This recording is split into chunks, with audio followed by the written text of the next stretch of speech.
उनको लेके वही लड़ाई आज का हिंदुस्तान करेगा, ये हम लोग वादा करते हैं। मैं आप सभी की माफी चाहूंगा, बंगाली मुझे आती नहीं है, मैं आपसे हिंदी में ही बात करूंगा। बजाय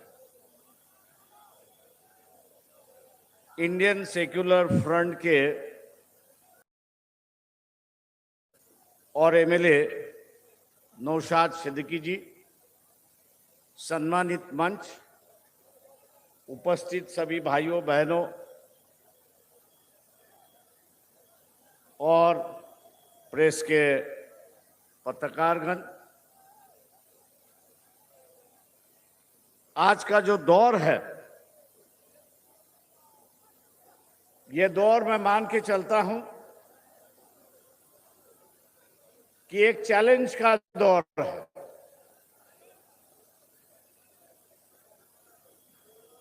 लेकिन हमारा चैलेंज किसके साथ है? हमारा विरोधी कौन है? इसको हम लोग ने पहचानना चाहिए। आज मैं मान के चलता हूं कि हमारा विरोधी जो है बीजेपी दिखाई देता है, लेकिन असली विरोधी जो है वो आरएसएस है। ये हमको भूलना नहीं चाहिए। असली विरोधी जो है वो आरएसएस है, उनकी विचारधारा। बीजेपी तो एक मुखौटा है और उस मुखौटे के माध्यम से, उस मुखौटे के माध्यम से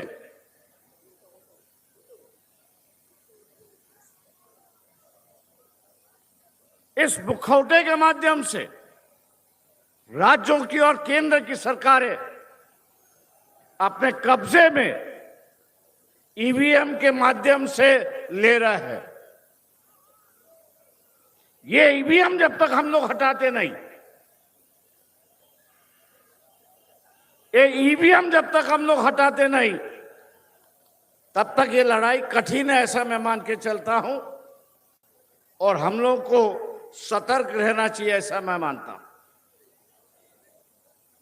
एक बीच में जो है हम लोग ने एक जुलूस निकाला था। उस जुलूस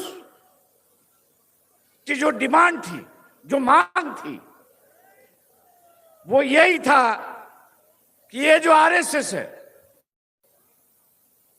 ये अभी तक इसका पंजीकरण क्यों नहीं हुआ, ये रजिस्टर क्यों नहीं हुई? क्या ये कानून के ऊपर है? क्या ये देश से मानती है, नहीं मानती है? एक बवाल हम लोग ने खड़ा किया है। और मैं मान के चलता हूं कि वेस्ट बंगाल में भी आप अगर इस इशू को उठाएंगे कि छोटी छोटी संस्थाएं हैं, वो अपने आप को पंजीकरण करती है, रजिस्टर करती है, लेकिन आरएसएस की सभी थी, उसको रोकने के लिए बाबा साहब ने प्राइवेट जो है, स्वतंत्रता जो है खत्म हो जाएगी और दोबारा हम लोग कैद होने के लिए तैयार हो जाएंगे, ऐसी परिस्थिति है। और इसलिए दलितों का मुझसे कहना है कि आप अपनी पहचान बनाइए, जो बनी है उसको दोबारा उभारिए, एक अलग से सम्मेलन आप कर लीजिए और उस सम्मेलन में कहिए इस देश को ऐसे कतार पर खड़ा कर दिया है, इस देश पे ऐसे कतार यहां पर खड़ा किया है कि हम लोग 6 महीने के अंदर अर्थव्यवस्था जो है वो लड़खड़ाती दिखाई देगी देश की। 6 महीने के अंदर इस देश की अर्थव्यवस्था जो है वो लड़खड़ाती देखने मिलेगी, ऐसी एक परिस्थिति है। मित्रों, आप पर काफी बड़ी जिम्मेदारी है। एसआरए के माध्यम से करीब करीब 1.5 करोड़ वोटर जो है वो निकाले जाएंगे। 1.5 करोड़ वोटर जो है वो निकाला जाएगा और 1 करोड़ फर्जी वोटर उसमें ऐड किया जाएगा। ये साजिश है, ये इलेक्शन कमीशन के माध्यम से साजिश। इस साजिश को आपको रोकना होगा और इस साजिश को अगर आपको रोकना है तो जो आरएसएस के खिलाफ है उसको बंद बनाना होगा। उस पे विचार तय करने होंगे, मन बनाना होगा कि जिस दिन वोटिंग होगा उस दिन पूरी ताकत से हर एक वोट आरएसएस के खिलाफ जाएगा और जो गठबंधन एसएफआई होगा उसके साथ हम लोग रहेंगे। ये उम्मीद मैं आप लोगों से यहाँ पे करता हूं और उम्मीद करता हूं कि नजदीक में चुनाव है। बंगाल की जनता से मैं उम्मीद करता हूं कि लेफ्ट ओरिएंटेड स्टेट है, आप इस स्टेट को आरएसएस और बीजेपी का अड्डा होने से बचा दीजिए। आरएसएस और बीजेपी का वेस्ट बंगाल को अड्डा होने से बचा दीजिए, वरना ये क्या करेंगे पता नहीं है। और इसलिए दोस्तों, परिस्थिति जो है बेकाबू होते जा रही है देश की। जिम्मेदारी राजनीतिक दलों पर है, मैं मान के चलता हूं, लेकिन आपका साथ और सहकार्य जब तक मिलता नहीं, आपका साथ और सहकार्य जब तक मिलता नहीं, तब तक ये बेकाबू हुई परिस्थिति को हम लोग काबू नहीं कर सकते। ऐसी एक परिस्थिति मैं मुसलमानों से ये कहूंगा कि ये जो संविधान है,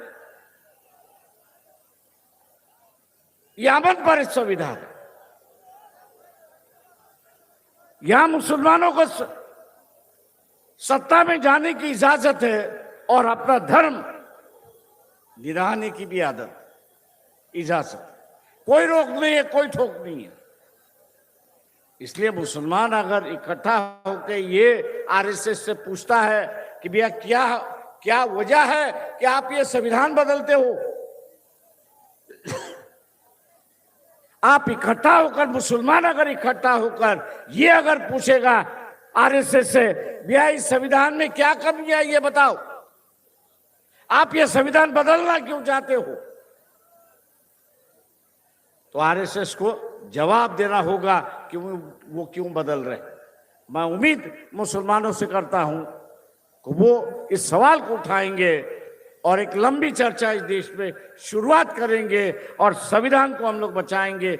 यही उम्मीद लेते हुए यहाँ नौशाद सिद्दीकी और उनके सभी साथियों ने मुझे बुलाया, निमंत्रण दिया, सम्मान दिया, मैं उनका दिल से शुक्रिया करता हूं, आभार मानता हूं और आपकी रजा लेता हूं।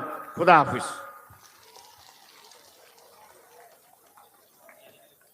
शुक्रिया। এবার 2025 21শে জানুয়ারি যেই মঞ্চে রাজ্য সরকার, একটা সম্পূর্ণ সরকার শাসক দল মমতা ব্যানার্জি যাকে আটকে দেওয়ার জন্য সর্বশক্তি ব্যবহার করেছিল, কিন্তু সালটা পাল্টে গেছে। এখন আমরা দাঁড়িয়ে আছি 2026-এর 21শে জানুয়ারি, শহীদ মিনারকে সামনে দাঁড়িয়ে রেখে যাকে হাজির করাবো আমরা বলেছিলাম, তাকে আজকে কলকাতার মাটিতে হাজির করেছি,